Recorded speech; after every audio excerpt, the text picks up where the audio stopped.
The language that we speak isn't just a way to communicate between each other. Our language is central to our cultural identity.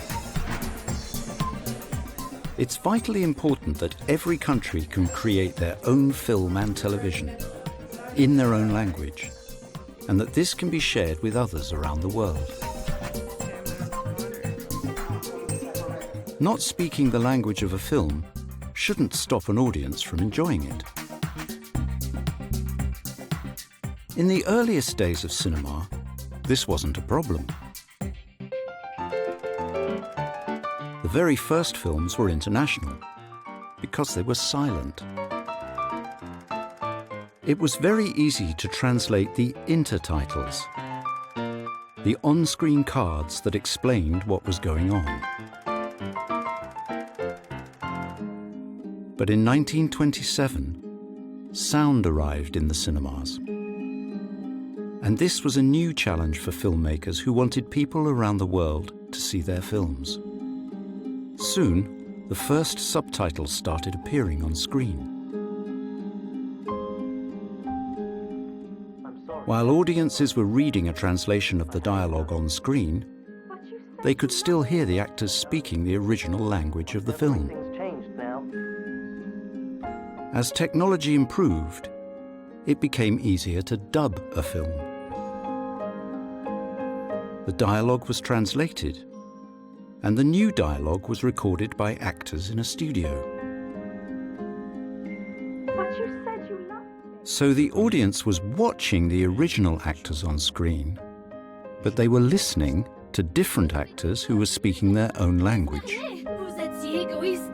Dubbing soon became common for foreign language films and television shown in countries like France, Italy, and Spain. And it is still very common today. But dubbing is more expensive than subtitling, and it never became popular in Scandinavian countries, the UK, and the USA. So most audiences didn't really have a choice between dubbed or subtitled foreign language films.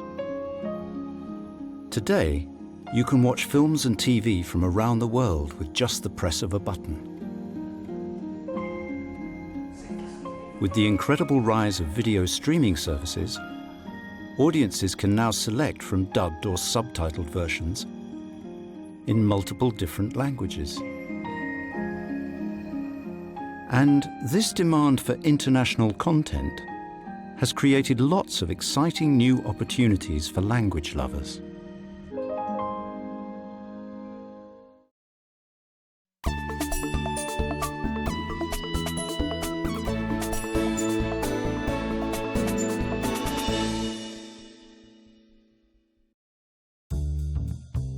This is BTI Studios in London.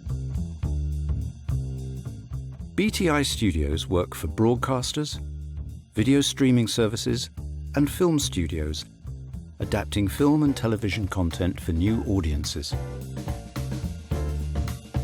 They translate, subtitle, and dub content for audiences all over the world. In their 22 offices across Europe, the USA, and Asia, BTI Studios produces over 8 million minutes of adapted content every year. My name is Hilde Jorgensen. I'm from Norway, and I've been working and living in London for a little over 3 years now. I work for BTI Studios in Chiswick. I work as a subtitler and an editor. I do translation from English and the Scandinavian languages and German into Norwegian, and I do Norwegian and German into English. So basically, what I do is I literally create the subtitles that you see on screen for television and for cinemas and for VOD clients, that's video on demand, the big streaming services. All the subtitlers at BTI Studios are multilingual.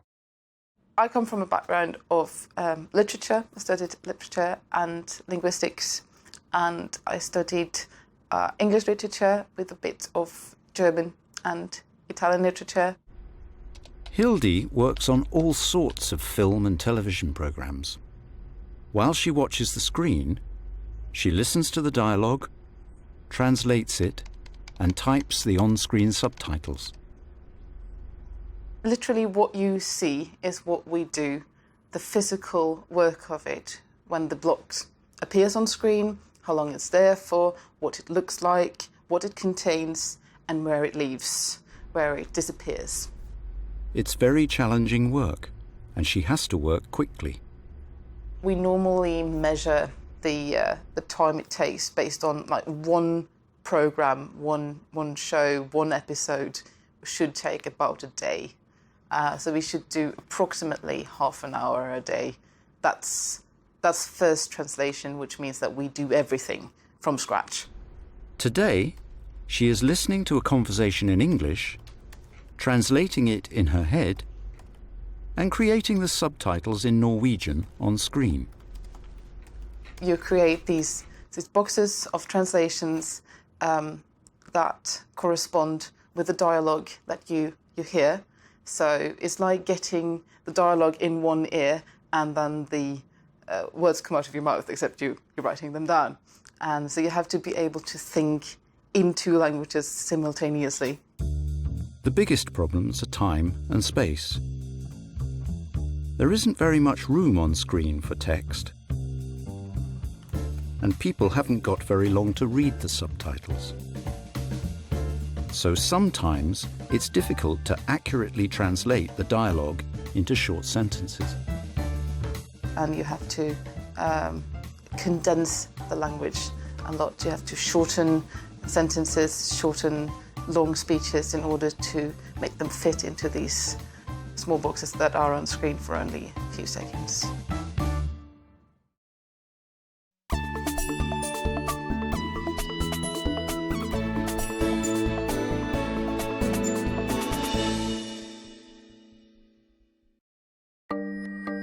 With recent developments in technology, voice recognition, and artificial intelligence, it's easy to think that translation could be done by a computer. And maybe, one day, it will be. Computer translation is improving all the time. But there's much more to Hildy's job than literally translating every word of dialogue. And she doesn't think that it's work that a machine can do. I personally would say that I am completely opposed to what we call auto-translation, which is basically letting a machine do the work and then just maybe looking through it and making small corrections.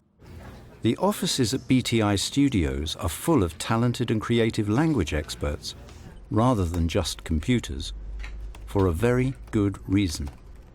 You can't train a machine to understand poetry and sense of humour and understand to read between the lines.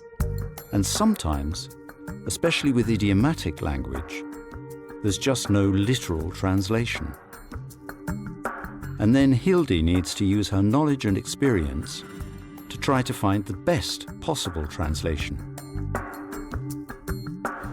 For idioms such as, "I'm dying for a coffee," a literal translation could sound very strange in some languages.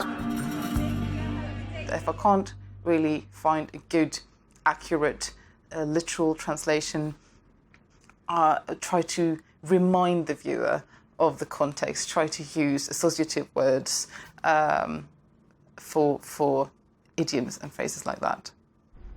Subtitling isn't an easy job, but Hildy loves it. Although this job can be really challenging and demanding and tight deadlines, sometimes stressful, I really, really, really honestly love my job. I would definitely recommend this job to people who are passionate about languages, passionate about film, and want to do slightly different kind of translation work. You always feel like you have done something important at the end of the day, and it's never boring, it's never dull. It is so, so rewarding.